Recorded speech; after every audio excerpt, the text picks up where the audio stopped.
Let's talk about 1972's Giallo called The Red Queen Kills 7 Times. An age-old family curse hits sisters Kitty and Francisca following the death of their grandfather Tobias. Every 100 years, so the legend goes, the bloodthirsty Red Queen returns and claims 7 fresh victims. This was the second time I watched this movie. I have the Arrow Blu-ray right here. Looks really good, the transfer. And I do believe this movie did make my top 10 Giallo list back when I did that last summer. And upon rewatch, I still really like this movie. So getting into my likes, the first thing you'll notice when you put this Blu-ray in, when you get to the title menu, you hear the awesome, catchy Italian score. It has like a music box melody sound to it, and it's just kind of creepy. I also like that this one has a gothic styled look to it. It takes place in Germany at a castle, so the setting is very different for a Giallo. This is way more gothic than most. I like the Red Queen, how the Red Queen has this, you can clearly tell she's wearing like a face, this white mask. It's supposed to be someone else's face, and she has this unsettling, cackling laugh when she runs away after each murder. One thing you can definitely count on when it comes to the Giallo films of the 70s is that there's going to be lots of nudity and beautiful women, and this movie delivers on that. And this movie does offer at least 2 creative kills in it. One that was done in one of the more recent Halloween movies, and one that Argento kind of borrowed for Deep Red. And one thing that a Giallo should always be is intriguing, because it's all about the mystery. They're all murder mysteries, and if you don't care who the killer is, or if you're not into the story, it's not going to work. But I like the setup, the whole idea of the curse. Is it real? Or, is it not? Is it just someone else? I like the mystery here. It's very intriguing, and it kept me interested throughout. And I like the actor who plays the police detective in this movie, although his character doesn't really play that big of a role. Usually police detectives play bigger roles in this genre, but not in this case. He doesn't even solve the mystery. As for any dislikes, this movie is a little slow at times in the second act, and then also it's convoluted. If you don't really focus and memorize people's names, write names down, really pay attention, you're going to get lost by the end. There's also a really random rape scene that was just unnecessary, and the way it's put together is odd. It felt like there was scenes within that scene, like shots within that scene missing. It felt so quick and abrupt and out of nowhere. And a little quibble I have is the stab effects. Like when people are being stabbed, it looks like the knife is like bouncing off of them. Like it just looks cheap. So that kind of took me out of it. And another little quibble I have is that there's a gun kill in here. You get like cool kill after cool kill, stabbings, and then all of a sudden a gun gets whipped out. And I was just like, oh, that person should have died differently. And I do feel like there was a bit of a missed opportunity in the final reel towards the end, in like this dungeon, wherever she is, where it's like flooding. I felt like they really could have built more tension in that scene by cutting back to her more often, showing the water levels rising and rising, and her almost getting bit by rats and shit. Like, they don't really show much in that scene.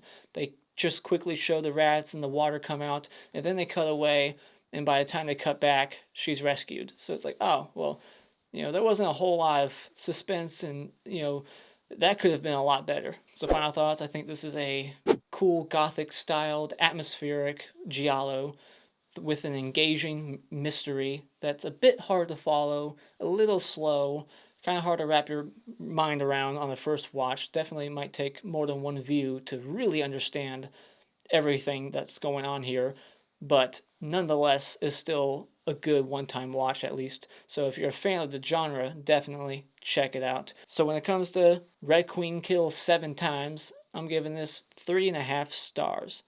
Alright, spoilers. So in the opening, we see Kitty and Evelyn, the 2 sisters, and the painting on the wall that he says he's going to get rid of, but he never does. It seems to still be there years later. And the old guy in the opening here, Tobias, he is the guy in Suspiria and The Exorcist.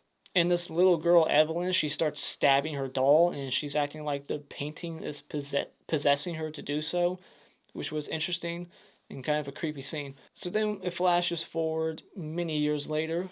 Kitty is now all grown up, and her grandpa, Tobias, has a heart attack after he sees the Red Queen enter his room. So does that count as a kill? The Red Queen has to kill 7 times. If she makes someone have a heart attack, does that count as a kill? And as he's having a heart attack, he keeps yelling, Francisca, Francisca. And she ends up being the Red Queen, or at least one of them. So it's kind of like spoiling the reveal there. Then we get a flashback a year before the heart attack. And we see that Kitty was fighting with who she thinks is her real sister, Evelyn, from the opening. But we find out later on that wasn't her sister. She was just some adopted kid from a peasant family. And she accidentally killed her, or so she thinks that she accidentally killed her. And then, so she's dealing with this guilt, and her body is being stored away in the basement of this castle. And then they have the will reading, and we find out that in his will he says that no one's going to inherit anything until 1973, when I know that the curse hasn't happened. And then we get this whole subplot with the drug addict dude, and I feel like this whole subplot's a little confusing, and I would take it out. I feel like this is where you could trim the movie some, because it doesn't make much sense to me. Like, he's blackmailing her because he suspects that she has something to do with Evelyn's disappearance. I guess he was dating her, and she keeps telling him that Evelyn's in America, but we already know as the audience that's a lie. But what evidence does he have? Like, she pays him, but what can he tell the police? Like, all he has is his word. Like, I think she killed her, but what evidence does he have? He has nothing, so she shouldn't be paying him anything. So then the general manager of this fashion place called Spring is with Lulu, I think, right? And they're going to pick up a hooker, and they pick like the ugliest hooker in that park, and then he gets killed by the Red Queen. It's good misdirection because you see the Red Queen in the distance, or someone who looks like the Red Queen, like all the way down the street, and then all of a sudden the knife comes from the left side of the screen, and he gets stabbed a bunch, and she just runs off cackling like she does after every kill. And then this movie does the whole creepy killer on the telephone thing. The killer's leaving voicemails and making Kitty think that it's Evelyn back from the dead, but she goes into the basement and sees that her body is still there, so it can't be her. So somebody knows her secret and is pretending to be her sister, Evelyn. And what's funny about that scene, when she goes down to see if her body's still there, you can see it has like the bat on the string that is in like Fulci films and Bava films, like all the gothic horror films, where the bat is like literally like on a string just flying around her face. It's so bad. So then we get some stalking, some like POV stalking during the photo shoot. Kitty's taking pictures, and then Lenora comes up and says, I have some critical information I need to tell you, but I'm not going to tell you right now. We have to meet later on. And so you know what's going to happen. She's going to die before she gets to that meeting, because that's what always happens in every movie ever made. They never just say what they need to say. Like, if it's on the phone especially. Like, I just watched House with the Laughing Windows or whatever. Same thing. Like, I have some information I need to tell you, but for some reason I just can't say it right now on the phone. Like, it would take 2 seconds. Let's meet so I can die in between now and then, you know? And so she goes around the corner, Lenora, she has the information. She's like, I know who the Red Queen is. But does she? I wonder if she was right. But obviously she does know, right? Because she's getting killed. She gets to the van, the back door is open, and then all of a sudden, when she gets inside the back of the van, the back door slams itself shut. We didn't see anybody do it, so it's like a ghost. Shut the door, and then the car, as soon as the door shuts, it drives off immediately. There's no way the Red Queen was over there shutting the door and then taking off in the van at the same time. And the killer was already in the van. The killer knew she was going to go in that van at that moment. Like, it just seems contrived. So the killer drives Lenora off into a field and then opens the back door and starts stabbing her a bunch. And this is kind of when you can see that the knife is like bouncing off of her. It doesn't look like the knife's actually penetrating her skin. And then we find out that photos from that photo shoot were missing. So I guess Rosemary, one of the Red Queen, found out that she was on one of those photos in the background, stalking in the bushes, so she took some of those pictures. I think that's what they're saying in that one scene. I could be wrong. So then Martin, the main love interest in the movie, we find out he has a wife at a mental institution, and meanwhile he's banging the main character, Kitty, and also fucking Lulu. And so it's like he's a scumbag. He's got this crazy wife he's cheating on. He's fucking this girl, cheating on her with this girl. He's got the worst fashion sense. Like, he has an awful haircut. Every suit he wears is god-awful ugly. He's a terrible person. And then we see Lulu all naked on a couch, and she has the necklace, and later we find out the necklace is Evelyn's. But then they say that Lulu never knew Evelyn, so I'm not sure how she got that necklace. I forget. And for some reason, I guess it's Rosemary. So Rosemary is the one committing all the murders outside of Lulu, who gets shot. So I guess it makes sense why you got all these stabbings, which are Rosemary, and then the one that's a gun kill is a different killer. It's Francisca. So, but still, I wish it was a different weapon, not a gun. All right, keep guns out of slasher and Giallo movies. I don't want a gun kill. But anyways, so what was my point? I lost it. So, okay, the wife at the mental institution. First up, so he's talking to the doctor, and the doctor is giving out information. Like, isn't there something, I forget what it's called, but like doctors can't reveal information, right? Like, you can't just say all this personal shit about, patients that used to be there. He's like, oh yeah, we've had patients here from all kinds of wealthy families, from this family and that family. It's like, I don't think those families would be happy to know that you're telling other people this kind of stuff, like, but he's like, he gives out the last name. He's like, yeah, we've had someone in this family under this name. I forget the last name, but it makes you wonder, like, was it Kitty that was at the mental institution, or was it Francisca? And then of course later on, I think it's safe to assume it was Francisca, because she's the one that's really crazy.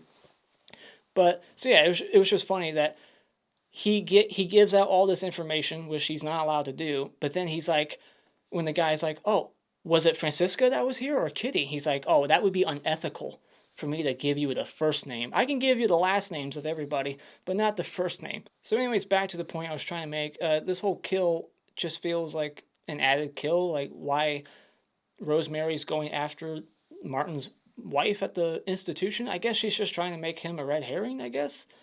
Because at the end of the day, the whole purpose was Francisca wanted Rosemary to just kill the people in the will, which was Kitty and who else? Rosemary, and then, so like, but then she's killing all these extra people. So I guess, yeah, as she says at the end, she got out of hand, so I had to stop her. So I guess it makes sense. So she's killing the ex-wife or wife at the mental institution because she's crazy, and she wants to frame Martin because she worked for Martin for a year or so. I guess she was like his secretary, so she's pissed at him. So she's got her own thing going on now. So she's no longer doing what Francisca wanted her to do, and that's why we find Rosemary in the closet later on with a knife in her back. She had to stop her before she kept killing all these other people. Okay, so then we get the scene where Rosemary's talking to the drug addict. So she is making the druggie blackmail, so that's how he knows about Evelyn being dead. So I guess that answers that, how he knew. But I don't get it. Like, at the end, Francisca's like, I made Rosemary hook up with Peter, the junkie, and then I made her start doing drugs, and then I told her to start blackmailing Kitty. Why? And you can also see that Rosemary drives the same car that the killer drives, because she is the killer. Like, the car you see during the fence kill is the same car that Rosemary's driving later on when she kills the junkie, which is the same kill in Dario Argento's Deep Red. But the junkie didn't know that Rosemary was the killer, I guess, because he's talking to Rosemary. He's like, I know who the killer is. I know who the Red Queen is. It's like, you're talking to her right now. So then there's a scene where Kitty is having a dinner with Francisca, and then she sees the Red Queen in the background and then tries to follow her. And for some reason, this castle has a door that when you open it, you can just fall to your death. Like you just walk off a cliff, basically, with a dangerous door to have. Then Lulu, she gets shot and killed because she's blackmailing Francisca, and Francisca is killing her also because she wants to frame her husband and get him out of the will. She wants to, get him arrested for shooting Lulu. But what's funny is when Lulu enters the room, the way it's edited together, the way the scene plays out, it seems like as soon as she entered the room, she was already at gunpoint. But she enters the room talking to her, threatening her like she's not at gunpoint. Oh, and also, so she gets shot, but she has time to call the police, and she tells the police that Kitty shot her. So she was, but it was Francisca.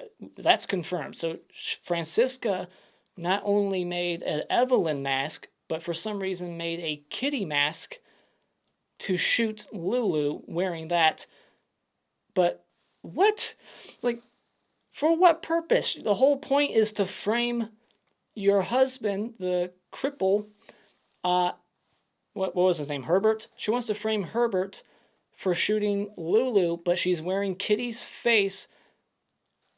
Do you see why I'm confused? Oh, wait, hold on. So, I didn't read this note. Okay, so the Red Queen, but I guess it was Francisca, and I guess Francisca and Rosemary are both really good at making the same creepy voice on the phone, because it sounds like the same person, but it's two different people in these phone calls. So the first phone call was probably Rosemary, but this one has to be Francisca. So she called Kitty and told her to go to that place where she shot Lulu, and then she also called her husband Herbert and told him to go there. So she's trying to frame both of them, because they're both included in the will. So I guess she's trying to frame both of them.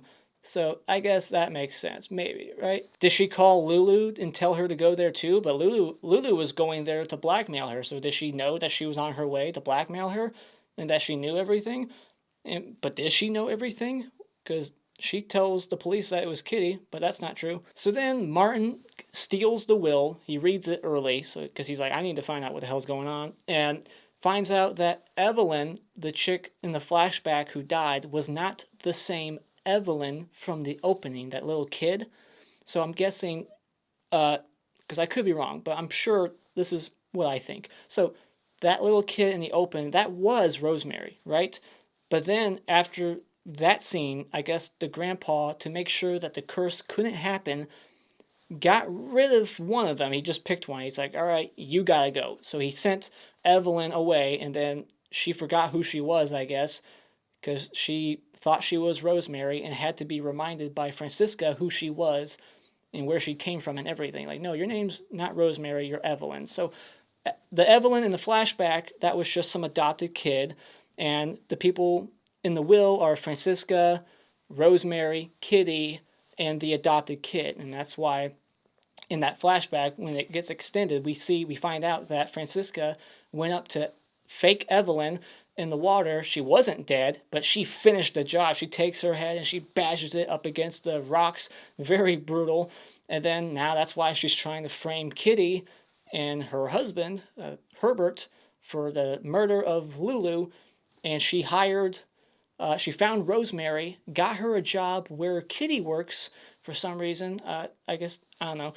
But then made her team up with the junkie, made her a drug addict also, and then made her start blackmailing Kitty with the drug addict. I don't understand that part of the story.